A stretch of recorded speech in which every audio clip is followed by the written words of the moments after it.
Welcome, everyone, to another GBSN live conversation this morning here in DC on developing management talent for Africa, connecting business and business schools, co-presented by our first corporate member, Ecobank Academy.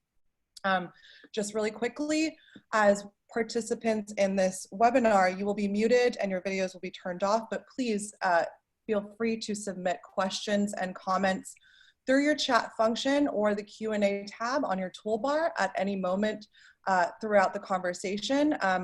Dan, our CEO, will be facilitating this conversation with Simon Rey, and we'll be sure to keep an eye on the chat and Q&A function, and we hope to get to all of your questions throughout the webinar. If not, we will follow up with them. This is being recorded, and all participants will receive a recording following the webinar via email.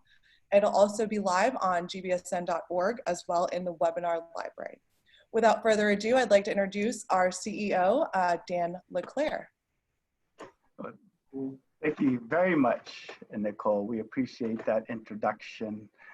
And I want to add my welcome to everyone. Thank you for joining us, really the GBSN community, which is driven by the vision of, or for the developing world to have the management talent it needs to generate prosperity. We do this by improving access to quality, locally relevant management education for the developing world. So we're really excited about this conversation this morning. And I mean that, this is intended to be a conversation. In fact, these experiences for me are one of the things I look forward to most. Essentially what they are is that I talk to Simon rather regularly. It's a benefit, it's a privilege that I have in working with people like Simon. But the idea, with his permission, to allow everyone, in some sense, if they're willing, to participate in this conversation, to learn and contribute is really a great opportunity. So thank you, Simon, for being willing to do this conversation live. We appreciate it very much.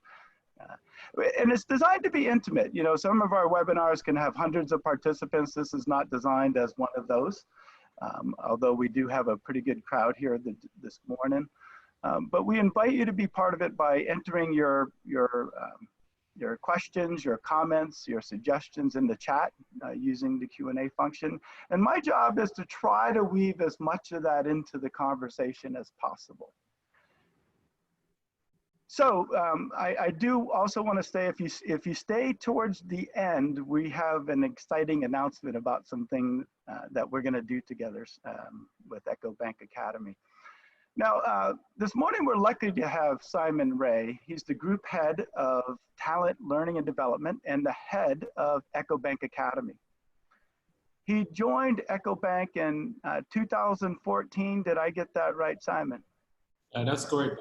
Yeah. Right, and has held a number of different leadership positions related to leadership development strategy. Before that, also worked in leadership development, but also across a variety of multinational companies and consulting companies. If I remember correctly, I know it's not listed specifically in your bio, but you spent some time at the Center for Creative Leadership, right? Is that right? Absolutely. Yeah. Yes, I did. In fact, I remember reading a paper you had written with a colleague from that experience. Now, one of the things I like about Simon's bio, and all of you have it, is that he's taken the time to write a statement about what really his career is about. And I'm going to do something I don't normally do. I'm going to read this statement.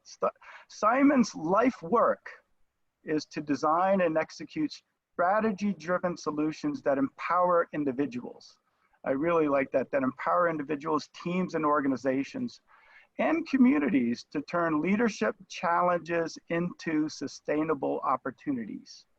I'm not going to continue with the rest of that, but I get two very important lessons already. Number one, I think it's important for all of us to write this down. You know, what is our life's work about? And I commend you for that. But also, you know, really to understand your purpose in a larger context beyond the organizations that you work with. And I hope this is part of our conversation this morning. Simon. So with that, I think it's great to start the conversation right away. Now, I think it's important to set the context. Now I happen to know from some other work that I've done that Wells Fargo, a U.S.-based bank, was started in 1863. It's not the first bank. In fact, I think the first bank is an Italian bank, all the way back to the 1400s, still operating today. By comparison, Ecobank is fairly young, right? It started in 1985. Now, could you just take us, you don't have to take us all the way back to 1985, but could you tell us a little bit about Ecobank first, and then we're going to talk about Ecobank Academy and its role?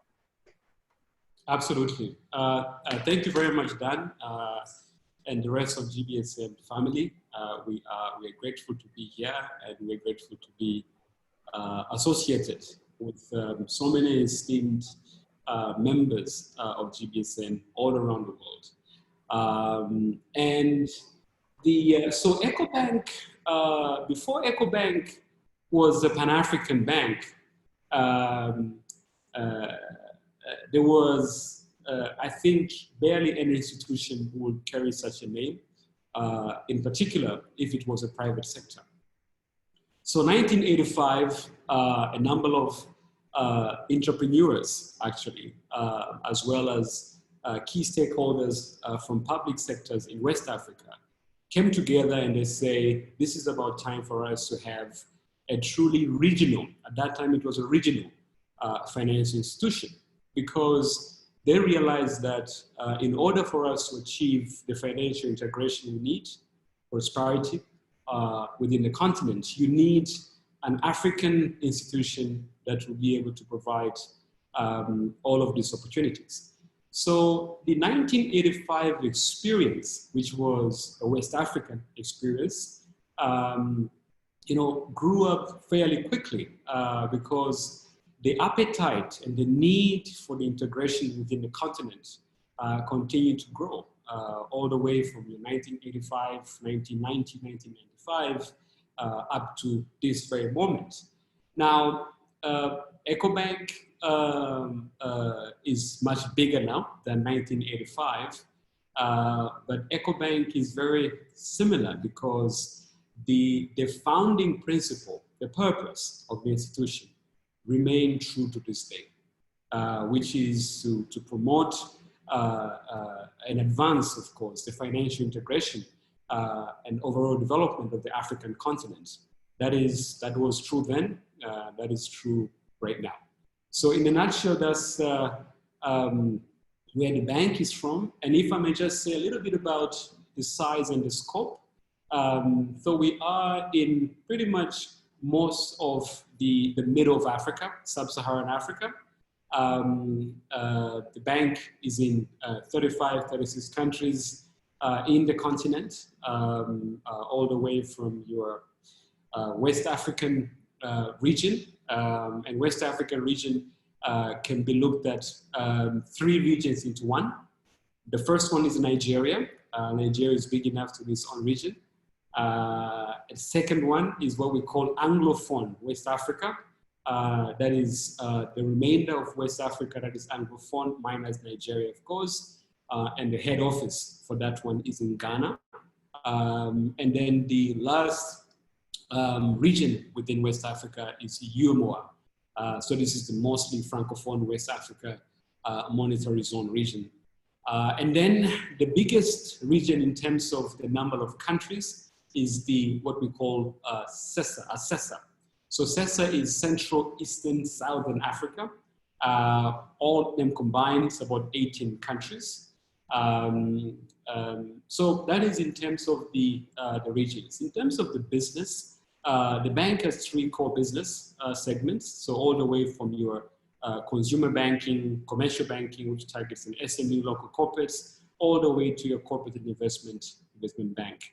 Now, that's in a nutshell about Ecobank. Now, the Ecobank Academy, may I proceed to Ecobank Academy? Great, I think you're on mute, Dan. Yes. I knew it would happen sooner rather than later, or I forget to unmute myself. Just a quick note before you continue, Simon, because I remember being surprised about this, because only recently I remember reading that your customer base was about 18 million. And then in some recent communication, I learned that it's about 24 million now. Is that right? That is correct. The numbers is growing very fast, and I think the bank continue to have the ambition to deliver its services and products to as many Africans as possible. Yeah. Great. And you came on board in 2014, actually to operationalize Ecobank Academy. So Ecobank Academy is fairly new, even vis-a-vis Ecobank. So yeah, tell us about Ecobank Academy. Absolutely. And so before I came to Ecobank Academy, you know, the bank recognized the importance of talent and talent development across the continent.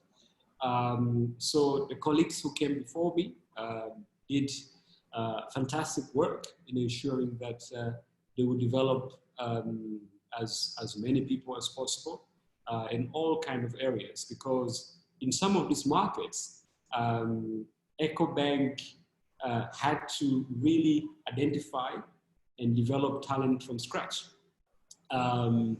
because there were no equivalent organizations to Ecobank. So I want to commend to the colleagues who ran the HR as well as learning and development before I joined the firm. Now, when I joined the firm, then the task was very simple: is to say, design and operationalize a learning center that will mirror the way the bank operates. So the way the bank operates is that it designs and manufactures as much of its products centrally and having them deployed locally. Ecobank Academy works the very same way. So we leverage our main strength, which is on design, at a group level, at the main campus, so to speak, and we design all kinds of programs, and I'm sure we'll talk about them later in our conversation, and have them delivered locally by using our regional satellite academies. In each one of the 4 regions I spoke about, so Nigeria, Anglophone West Africa, UMOA, and of course CESA, there is a satellite campus of the academy. So that was a task, and I worked with my team, and we were able to get it off the ground then. And you know, just like the banking side itself, Academy has grown fairly fast. But one thing that Academy has not lost is the idea to always push the boundaries in terms of what does it really mean to develop a talent in Africa, and at the same time aspiring to maintain world-class service to our customers all around the world. So we have this saying within the Academy team, and that is our design. We push ourselves to go what we call beyond world class. The idea is that for some of the environments our bank operates in, the world class knowledge is not enough. Because yes, you may know how to operate a system in a certain way, but infrastructure challenges may come to play. So you may need to do a little bit more than what would a person in Europe, for example, would know in the same sector. So yeah, so that's been quite a journey since 2014. Well, and you know, if we put this into context, we talked about the history and the customer base and the regional development, but across all of that, there are about 14,000 employees of Ecobank, and Ecobank Academy has the responsibility to develop the leadership capacity of 14,000 people across Africa in the context of the Ecobank mission, which we've already talked about, is very much driven by the the sustainable development of Africa. And I think already I'm hoping that the folks on the line involved with this conversation begin to recognize the potential connection between Ecobank Academy and the Global Business School Network, which is, as we talked about earlier, driven by this mission of improving management for the developing world, including, of course, parts of sub-Saharan Africa. So we already begin to see why we started having some of these conversations before. But before we get into that set of discussions, I learned yesterday on social media, something that doesn't surprise me, but I think is worth mentioning already, and that is Ecobank has been recognized as being the best bank for corporate responsibility in Africa by a magazine. I think it's, I forget the name of the magazine, Euro Money, perhaps, but what a great honor, and congratulations about that. And one of the things they pointed to in what I read is something we talked about before, and that's a program you'd run with Red Cross. Yes. Yeah, and if I understand correctly, it is something that really gets at the heart of what you do and do so well at the Ecobank Academy. Before we continue on, do you mind just telling us a little bit about how that program works? Absolutely, and I would say the credit goes for the award goes to our colleagues from Ecobank Foundation.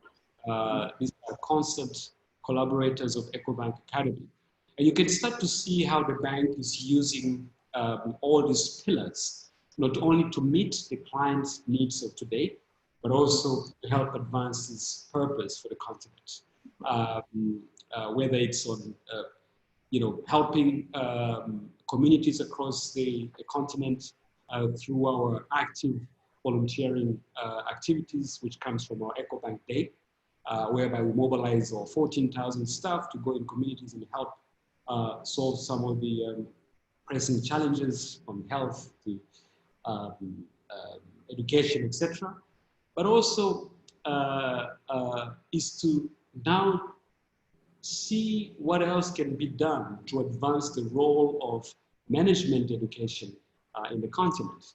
Now, so the work of Red Cross, as with all of our development sector involvement that comes at Ecobank Academy, was brought to us by our colleagues from Ecobank Foundation. I'm referring to Carl. You know Carl Manla very well.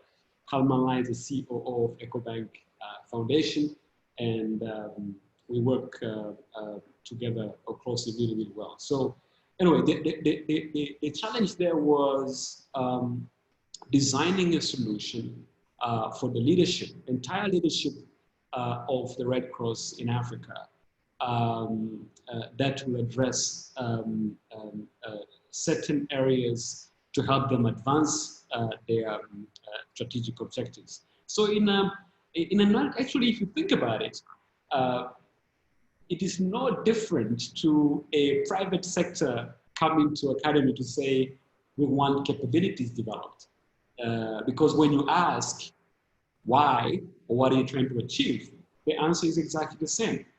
And I think that is the first point we need to take into account as corporate university, is that when we open our doors to these institutions, the design process is exactly the same. That you need to start with what is the end in mind. The end in mind would be to enhance the mobilization or utilization of its volunteers, for example, across the continent. Okay, so if that is the case, what are the requirements? The requirement would be, well, ensuring that we generate our own income so that we're not relying on donors all the time. What else? We strengthen our controls so that we are able to monitor the income that we are making versus how we're using it.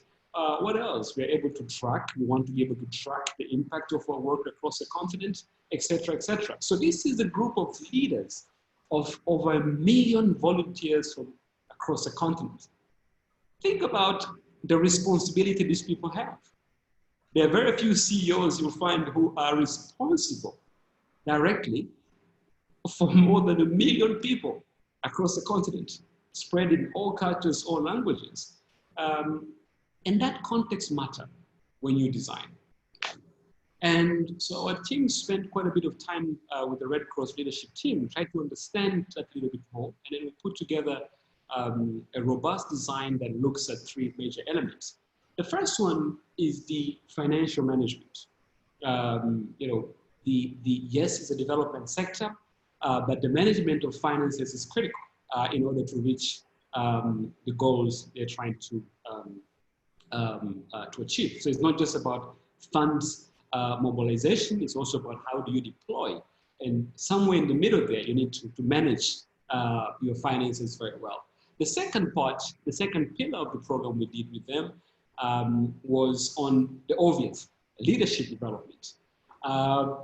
So as a leader of this organization, what are some of the behaviors and some of the competencies you need to build to ensure that not only you're able to manage your strategic intent, strategic objectives, but also you do that through people, right? There are people who are reporting to you and you need to be able to mobilize them and ensure that you're able to achieve the results. Now, the third pillar, which is pretty much where the rubber hits the road, so to speak, is on the strategy execution. So now taking these 3 together, financial management, leadership development, strategy execution, is really what made this program and other programs we design and roll out for development sector quite unique. So in a nutshell, this is what the Red Cross program is about. And as I said, tremendous credit goes to the foundation colleagues for their leadership in this. And for us, it was just a privilege to contribute to something so meaningful and powerful. And by the way, Dan, if I may just say one thing about this, is that there is no feeling that will match or surpass the feeling than having leaders of such an important institution from entire continent of Africa, each country represented in one room. And us running these sessions with them, of course, before, during, and after, to make sure that they were able to achieve the results or desired outcome, it was quite a privilege. And from a designer perspective, anybody who is on this call or listening to this who is a designer, I think there's no better privilege together on ideas to better mobilize, better utilize 1 million plus of his volunteers to do a lot of good in this continent. They do everything, as you know, their work. Congratulations on that. I'm so happy I took a chance and brought it up, even though I only read about it yesterday, this award. And thanks for bringing up Carl. You know, I remember something, I think a conversation you, Carl, and I had a while back. Carl said something very meaningful to me. He said, you know, people often think the role of a bank is to write a check, right? It's a financial institution. And if we're going to do any good, maybe this is our role. But he said something, he said, no, our role is to build systems, to build platforms to make a difference. And clearly this is one of those platforms where there's not only collaboration across the different parts of Ecobank, but also a really deep sense of responsibility for that across the culture of Ecobank. Congratulations on that. But now we started talking, again, I hope everyone's beginning to see why we at GBSN ultimately thought it was important to invite Ecobank Academy to be a participant and a leader within GBSN. But this vision began to crystallize last year when you, Simon, were able to attend our annual conference in Lisbon. And I remember the session very, very well. I think in some ways, many of the people in the room wondered, well, why why would a head of a corporate university be here amongst us in this context? And you started this presentation and you talked about some data. And it's probably dated now, but I wrote it down at the time and I still have it. It said, in Africa, there are about 740 universities serving more than 1 billion people. And by way of comparison, you showed the United States, and in the United States, there were some 5,300 plus universities serving only 323 million people. And, you know, obviously that's really a rough sort of high level thing to look at, and we could argue about it, but it really does illustrate the point, right? And the point that you raised at the time was that there's a significant gap in the kind of higher or advanced education that we provide in the context of Africa. And that stimulated a really interesting conversation amongst, there were about 170 people participating in this conversation from 148 institutions from nearly 50 countries. And you led this discussion, I think, in a very professional way. And I wonder if you could tell me from your point of view how that conversation went and what you began to think about in the context of that conversation. Yes, and thank you again, Dan, for inviting us. Actually, it was two of us. Actually, it was Carl and myself. But then Carl couldn't make it, as you remember, because of other priorities that came along. I think the point I wanted to make, it's really I was really recognizing the role business schools and universities play in advancing any society around the world. But on the other end, I really wanted to have a conversation as to if we are to use the same data point. Now, do we now build universities in Africa in business school to reach the number of America, surpass the number of America if we have to sort of use per capita ratios, right? Or do we have to rethink how we, distribute relevant, just-in-time knowledge to a population, right? Clearly, it will take tens, if not hundreds of years to build the mortars and bricks universities all over the continent. And I'm not saying we shouldn't. I think we should do that. And over time, maybe there will be as many universities as we need, but a different kind of university. Then we didn't have COVID-19 when I was speaking about this, whereby I said we should think about the physical nature of the buildings versus the ability to reach more people by leveraging on technology. Of course, taking into account the constraints we have in Africa.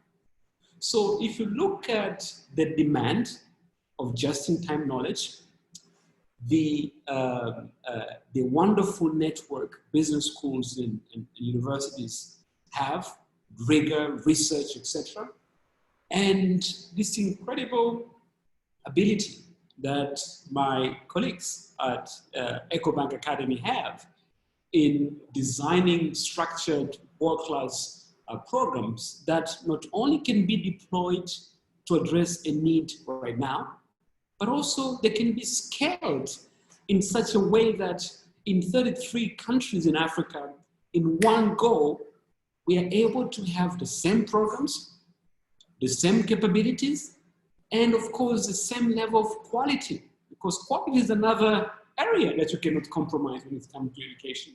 So think of this as a triangle of sorts. Think of this as you have a university and a business school and a corporate university. Now, a call to action then really is these three actually meant to be partners. These three working together they really can accelerate the advancement of the role of education in supporting the continent to achieve its potential. Whereby from the universities, they can work on this amazing and incredible research, of course the business school as well, and the business school can gather all these brilliant minds and develop the leaders in all these frameworks and approach that will help solve the problems. And a corporate university can lend its design that is critical, design skill that is critical to address the needs of today. A corporate university can't achieve that goal alone, but so is the business school and so is the university.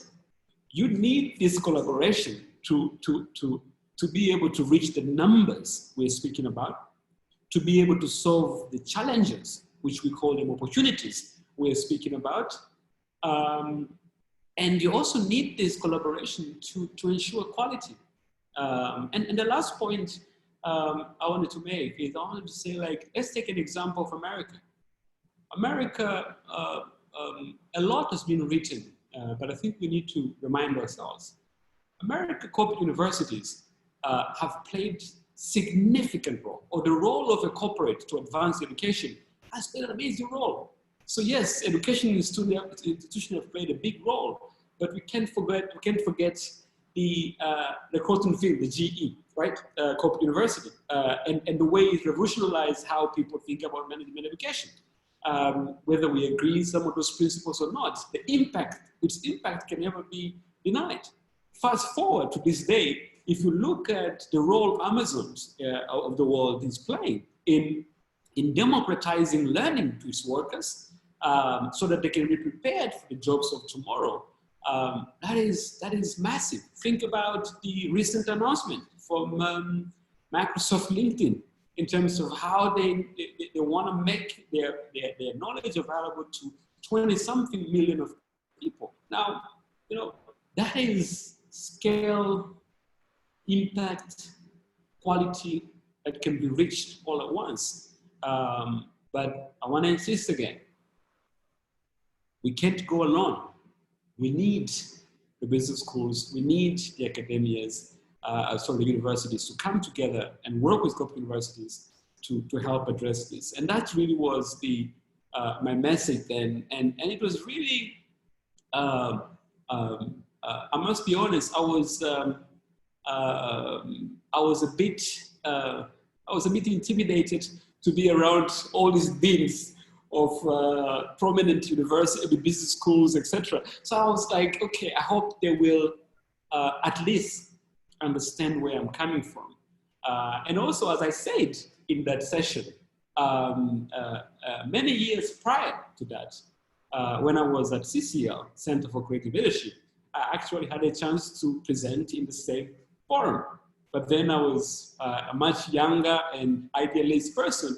And actually I spoke about the role leadership development can play to advance the society in Africa, funny enough. So, no one knew that fast forward, I will be back to GBSN, and in this case, make another case. But I think given the ground knowledge that we have acquired as Ecobank Academy over time, I think this time around, luckily, we're able to mobilize not only excitement, but very practical suggestions and willingness to collaborate. And just after the session, Dan, I was overwhelmed by a number of people who reached out directly there or via LinkedIn or emails, just to say, you know what, I'm taking the conversation to Mexico. We need to talk the same way. I'm taking the conversation to India. We need to talk the same way. And it just shows you the power of just ideas and collaboration. Yeah. I, for one, and many of our colleagues that were there also were part of this discussion. And in fact, I came away not only thinking that Ecobank Academy could be an important contributor, but it's an absolute necessity in many ways for us to work together to achieve the mission, the shared mission of really both organizations when it goes right down to it, especially recognizing your not only general experience in leadership development, but more importantly, your local experience in leadership development. And that became the inspiration for what we've been happy to communicate about this week, and that is that Ecobank Academy has accepted our invitation to join, and it's just a starting point for the kinds of things that we could build together. Now, I'm paying attention to the questions. We've had a few questions roll in as we've been talking, and if I can clump them together, what we seem to want to do is go a little bit deeper into how you do education at Ecobank Academy. So one question revolves around the method, right? And for example, do you use the case method in some of your teaching? But then if you could also comment a little bit about what you may have learned from your experience about the relevance of what business schools do, because I do think that part of the opportunity is for us to leverage this connection to, in a very dynamic world when things are changing so quickly, to make sure that business schools stay continuously relevant as the needs change. So if you could comment on both of those, that would be great. Yeah. So in summary, I'll just summarize it, and then you can just ask follow-up questions if I need to go deeper in one of the places. So, you know, case method is still very relevant and very important to advance, in particular, executive development. Now, at Ecobank Academy, we use more case studies, and we develop them fairly quickly. So in particular, when we speak about, let's pick an area that is critical to any financial institution, risk management, right? So we do, of course, apply the theory on how one can structure a deal, or the way to monitoring, maybe structuring, and ensuring that you don't end up into an NPL ratio. So our curriculum is very rigorous in that nature, that looks at the whole value chain of risk management, right? But we also are very aware that in order for us to lend that knowledge, to bring it home, so to speak, you need to apply case studies. So what we do, and I think we do that fairly, and we do it very well, is we work with our faculty to identify an area or a country that is experiencing a specific challenge, let's say in its structuring of its loans, right? And we look at the end-to-end. So what happened, what went wrong, and what can we learn from this, right? So we take that information, of course, and turn it into a case study that we use. So when we speak about the theory and how important it is to structure your loans in a certain way, we now pause and, of course, send the groups work on this particular case studies, and they'll come and report back, and we'll observe, and we'll get feedback as we move forward. Now, this mode is extremely important because the things change, and they change fairly quickly. And you find yourself having to cover so many areas. Now, the only way you can achieve it is by having a structured approach in terms of how you develop your case studies, and how do they fit into your overall design, right? But they have to be relevant. They have to be, sorry to overuse this word, just in time. They have to be specific enough without revealing, of course, details of the stuff. So that's the key part as well. So it is a case, it's an internal case, but to remove all references that will make it easier for someone to now say, oh, I know that country. Yes, I know they were struggling with these other deals. So they will look at it as something, this could be in any organization, in any country, and for that matter, in any continent. Now, there's another aspect that we pay great attention at that I think is worth mentioning. And that is a balance between facilitation versus lecturing. That's critical. A lot of brilliant ideas, especially when people are going and discussing the case studies, you should just see it's fascinating.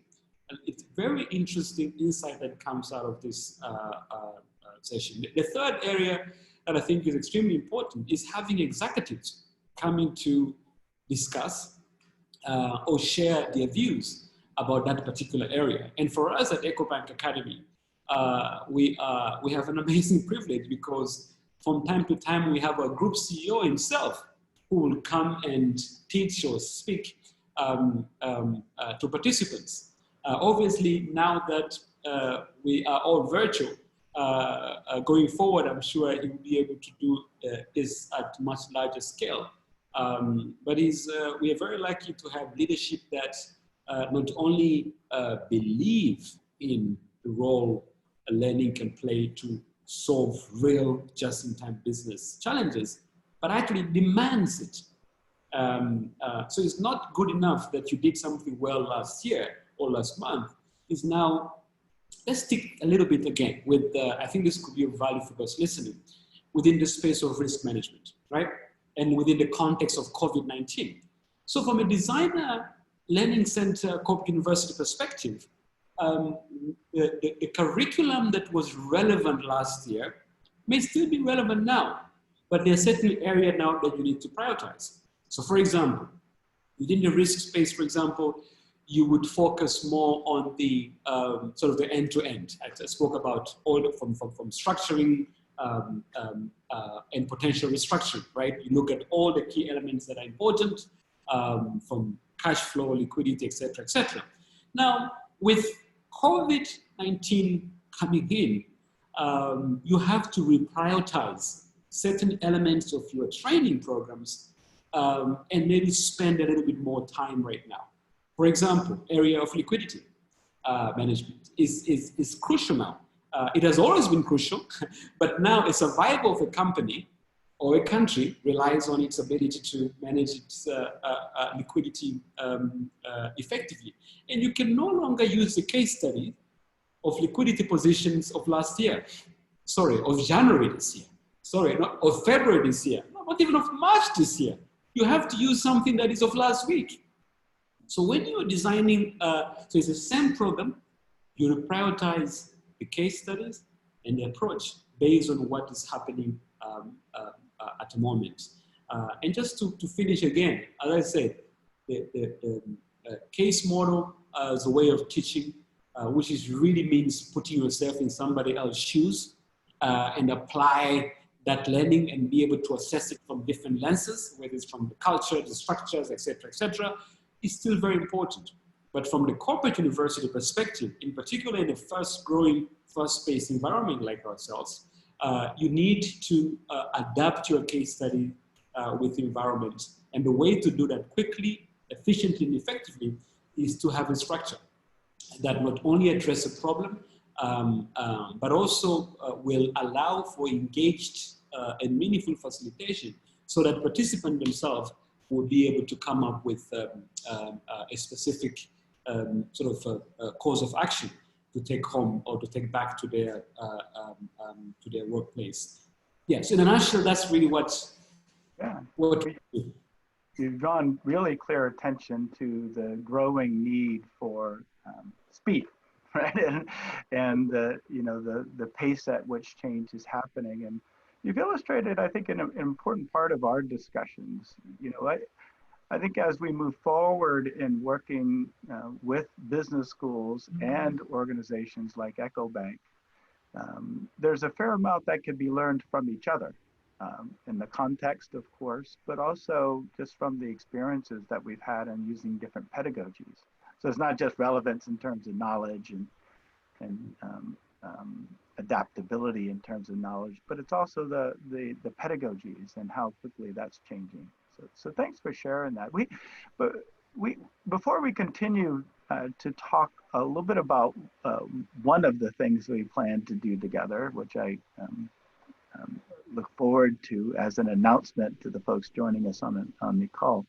But we had a question about the public sector. You know, obviously in Africa, it's not the same in every country, but the prized job for many people as they aspire to have careers isn't necessarily corporate or anything else, but the public sector. And the question is I want to know your thoughts might be regarding how management education institutions in Africa, and I think he's speaking very broadly, can help develop leadership in the public sector in Africa. So you talked about NGO, you talked about the Red Cross, and maybe this will help inch you into the public sector, but could you comment on that? Yes, so there are tremendous opportunities to work and partner with public sector. And in fact, it's not as far removed as one would think, because, for example, when you work with the development sector leaders, for example, Red Cross, the example you used earlier, you quickly realize that a big chunk of the engagement actually is with public sector leaders at the end of the day.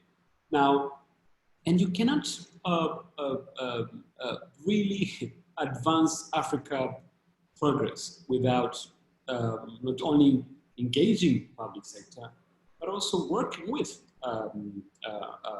public sector. Now, one way that we found it to be very effective, Dan, is to work with the public sector through regional bodies, like, for example, the African Union. So another similar experience we had late last year in Egypt, in fact, was to do a leadership development for African youth in partnership, in collaboration with the African Union. As we speak right now, our organization, Ecobank, is also working with African Union Development Agency to develop a program that will help develop capabilities of MSMEs across the continent.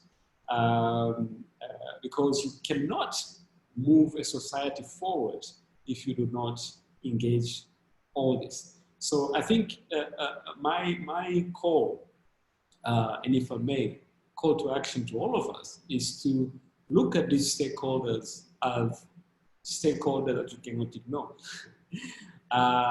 And the need for leadership development in public sector in Africa is huge. The appreciation of leadership development in Africa in public sector is huge. I speak about African Union Development Agency. They are doing phenomenal work in working with countries, presidents and ministers to help develop capabilities across the board. And we are lending our support as Academy, wherever we are required, but by being one of the partners. So we bring in one thing that we do very well than most, and that is design capabilities. Now, somebody else will have maybe skills they do better than most, that is on maybe case studies or case methods, so to speak. And then the other one will bring in research, and then the other one will bring in technology platforms for learning. And I think it's that collaboration that you need going forward. Now, to land this then, and this is another call to action, mostly for corporations in Africa or pretty globally, but let's focus in Africa for a moment.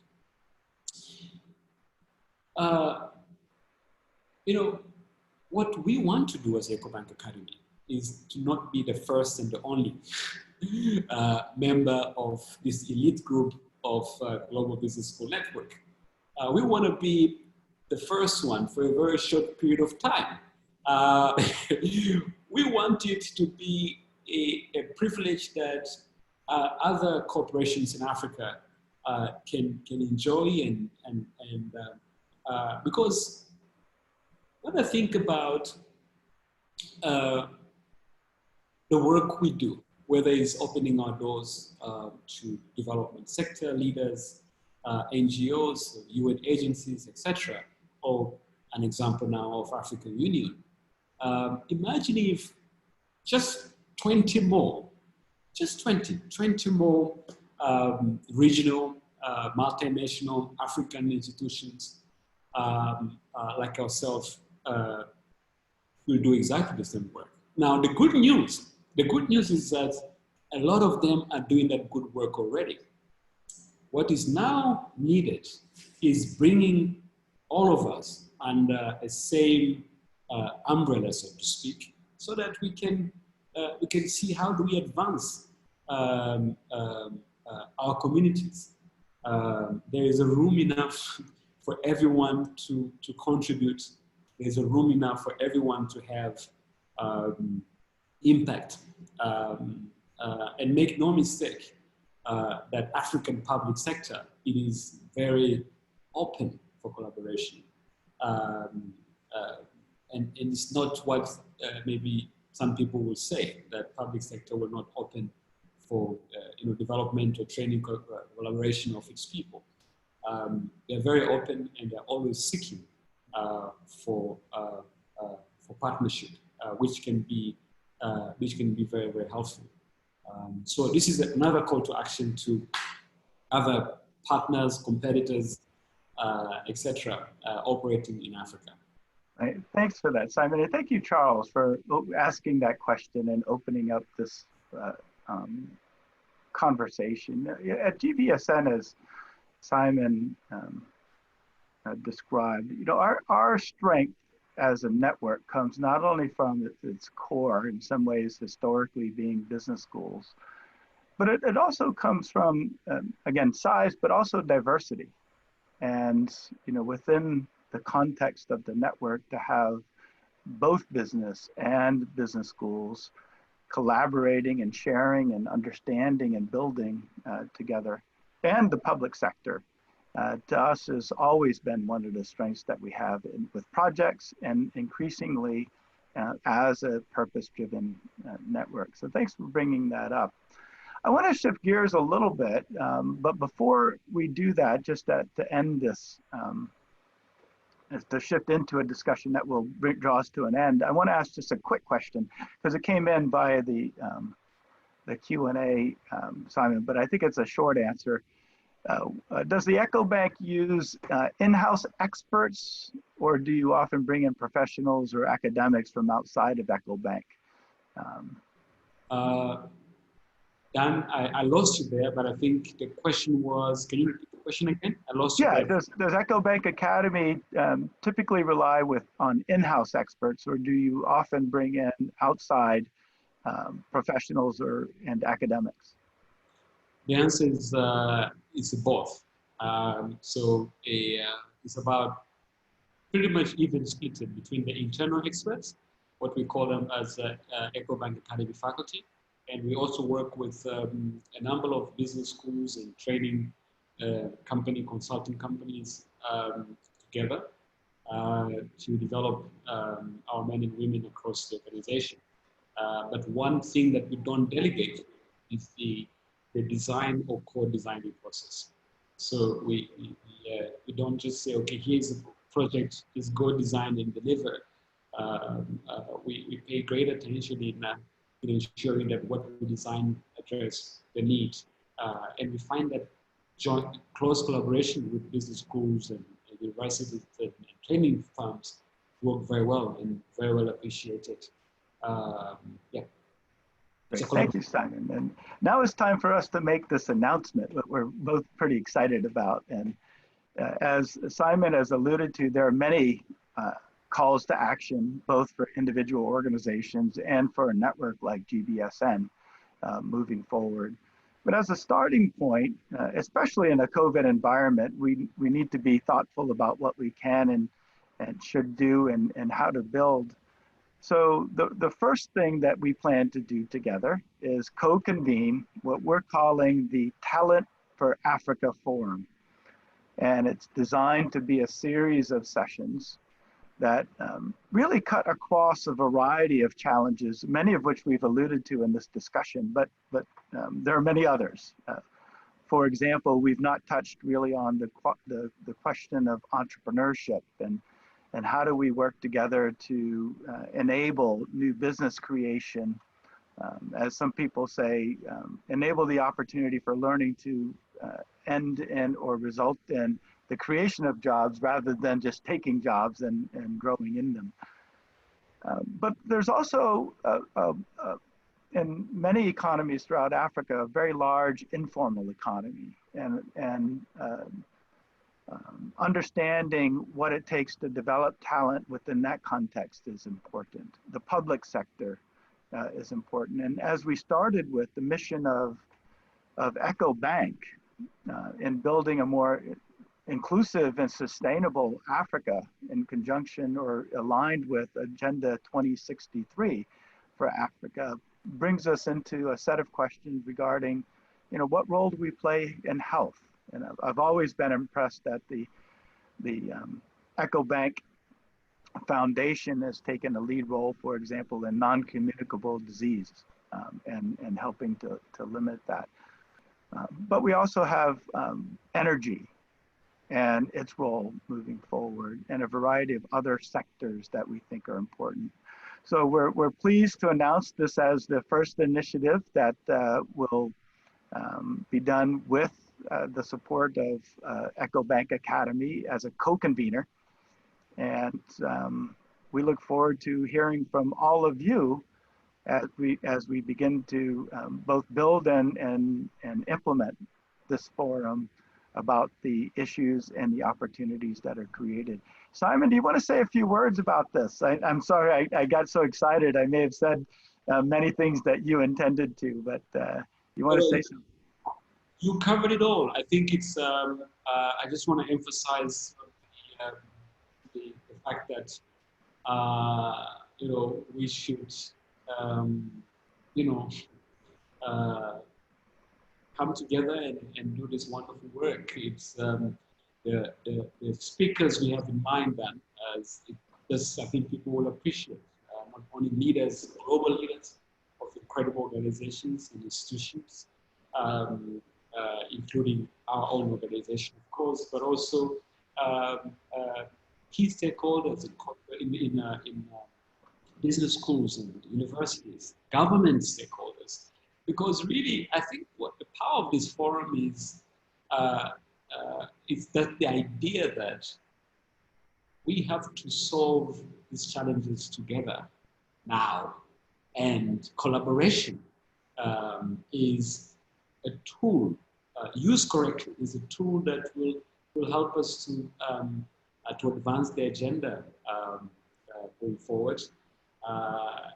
And I think what is also absolutely fascinating is that I think for each session, not only they're just these incredible speakers, but also the key learning outcomes. So we are moving away from a typical webinar to a much more of a conversation, meet learning, meet best practice, meet so what's next?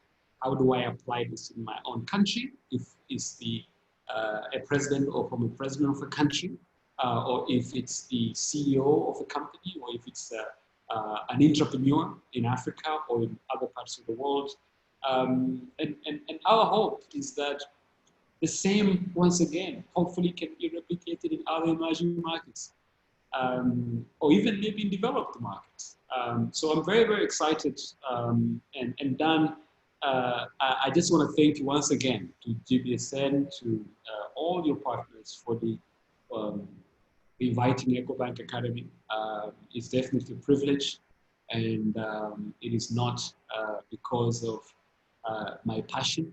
is because of the incredible work members of Ecobank Academy team do every day.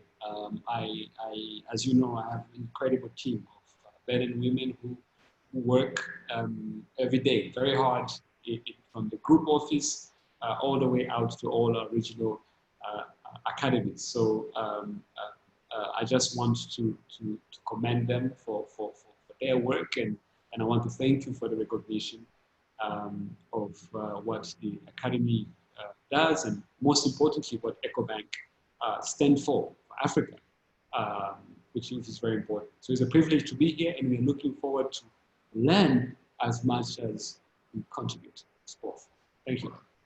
Thank you so much for that, Simon. We are super enthusiastic about what we will do together and what we will learn together as we move forward. I just want to say thank you so much for not only this conversation this morning, but as I mentioned at the beginning, for opening up to others to be part of this conversation. And we look forward to building together. And all of you out there, please do look for a series of announcements regarding the Talent for Africa Forum, and look for Ecobank and GBSN to be leading this conversation. All right, thanks so much. Thank you again, Simon. Bye-bye. Thank you very much.